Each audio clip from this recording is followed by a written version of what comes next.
Учебната година најверојатно ќе започне дури на 1 октомври со протоколите и правилата кои досега и се познати на јавноста. Оваа информација ја обелодени денеска мандатарот Зоран Заев, кој рече дека заради имплементирање на новите правила, но и законските измени, 1 септември е недостижен датум за старт на годината, така што новиот датум е 1 октомври. Треба да знаат граѓаните, веќе слушнаа, дека почетокот на школската година ќе биде 1 октомври, дека ќе почне со селекција на еден дел на децата кои што треба да ги описмениме.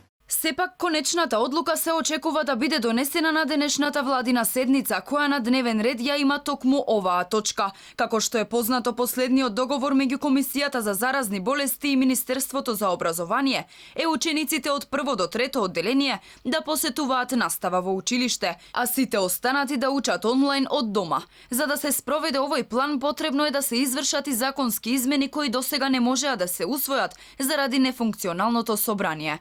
Ваквите протоколи и правила предизвикаа бура од реакции од учениците, родителите, наставниците и професорите кои не се согласуваат со предлогот на власта. Токму заради ова, Средношколскиот сојуз за во понеделник има закажано масовни протести. Министерот за здравство Венко Филипче вчера одржа средба со средношколците, но не успеа да ги разубеди.